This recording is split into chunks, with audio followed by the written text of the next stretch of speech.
Strengthening resilience is critical if communities are to respond positively to extreme events, climate change and disasters. No common definition for resilience exists, and it's understood and interpreted quite differently depending on its framing and use. In this paper, we focus on resilience of communities in relation to environmental and climatic change. In this context of unpredictability, resilience building is seen as a dynamic approach to effectively manage and shape people's response through proactive strategies to help anticipate disturbance and build capacity to address different shocks and stresses. The aim is to minimise negative impacts on people's livelihoods and build flexibility to adapt to changing conditions. In this context of unpredictability and dynamic change, the concept of resilience has gained prominence. The heightened interest has led to an increase in approaches to measure resilience, to understand whether resilience strengthening programs are achieving their objectives to reduce poverty and improve people's well-being.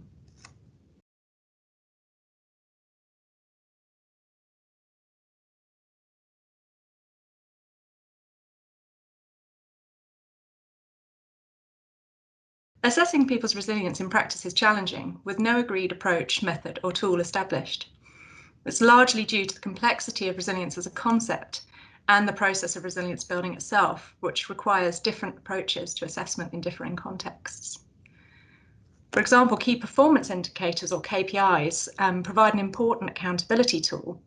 And such quantitative indicators, though, take a static view of resilience and seek concrete outcomes as a way to assess people's resilience at the end of a programme in contexts that are seldom static and concrete. Quantitative metrics also lack explanatory power around how resilience is strengthened, in what ways, and importantly, for who and why, and do not adequately inform future investment on resilience when used alone.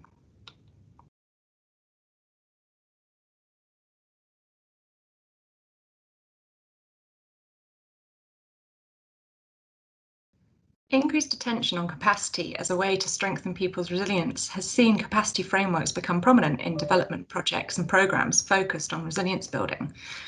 They're used to help design interventions, as well as monitor and evaluate them by providing a broad framework to track resilience and aggregate results. In designing our MEL system for BRACED, we developed an approach to qualitatively track and translate ICF KPI indicators into practice to make them explicit and explanatory using a capacity framework. We used the 3A's framework, which assesses people's capacity to adapt, anticipate, and absorb. And it moves beyond narrower notions of coping strategies to forge ongoing long-term resilience.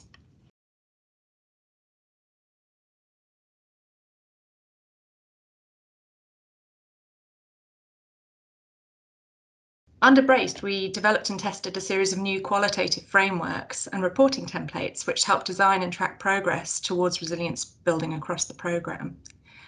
We used outcome mapping to assess progress against common dimensions of change, which were conceptualised in theory of change as precursors to resilience outcomes. We also developed scorecards to unpack progress towards resilience and transformational change, which we designed to complement and add explanatory detail to the ICF indicators for resilience measurement and transformational change, KPI 4 and KPI 15.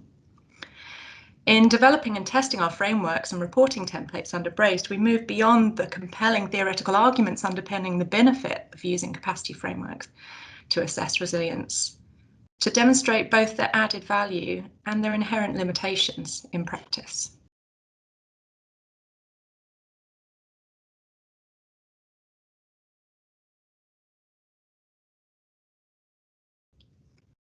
Capacity frameworks like the 3A's have proven to be useful in understanding resilience and some of its different dimensions, with learning from BRACED showing that the 3A's framework is a practical tool for planning interventions, and it can help to facilitate more comprehensive design of programs, as well as helping us to aggregate results across different initiatives and contexts.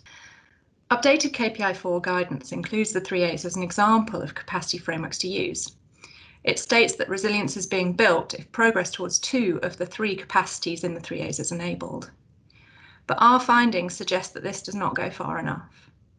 Building adaptive capacity is essential to strengthen resilience. a lack of attention to people's ability to adapt in the long term neglects a really essential aspect of resilience and questions the extent to which resilience is actually being promoted. Adaptive capacity takes longer to strengthen, but it has to be a focus and a priority.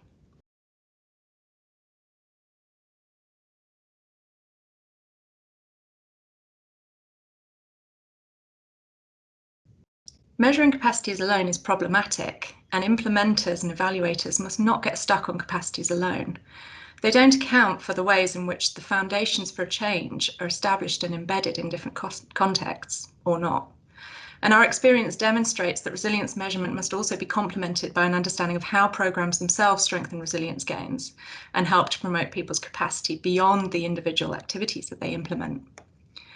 Resilience is not an assessment of capacity built alone, but it's also about the process and the ways in which it's done. It's not only what you do, but how you do it that matters. We found that an explicit focus on capacity frameworks can lead to a tick box exercise against resilience criteria, and it fails to deliver coherent resilience programming. Resilience needs to be understood and tracked as a dynamic process within the context of the wider system within which programs operate and its relationship to transformation. It means it's essential not only to strengthen people's capacity, but to identify and assess the processes that can offer evidence and learning around how programs themselves can support resilience building. We identified 4 common processes and a qualitative approach to track them that we suggest are key to resilience strengthening programs. The 4 processes are not mutually exclusive. They interlink, they merge and reinforce in one another. They're relevant to diverse contexts and multiple thematic programming areas, such as livelihood promotion, social protection, agricultural production. The processes are pivotal in our understanding of how to better grasp and measure resilience. This process-oriented view of resilience MEL, or monitoring, evaluation and learning, highlights the often missing middle of resilience measurement. The processes point towards an approach to MEL, moving away from predominant focus on capacity and outcomes towards tracking and monitoring processes that underpin resilience programming and support laying the foundations for change upon which the projects build.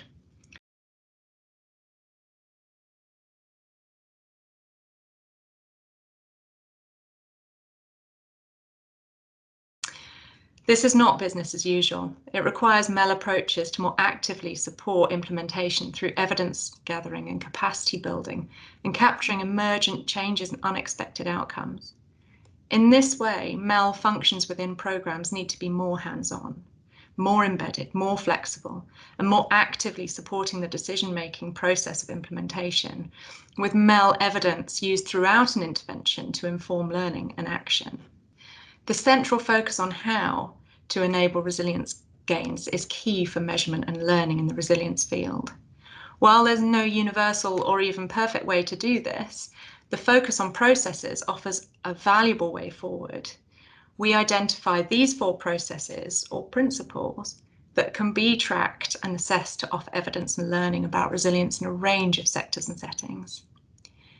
In focusing on these processes in this way, we recognise it also challenges the role of the evaluator, and indeed how they can become part of the process to better support ongoing adjustments to promote resilience.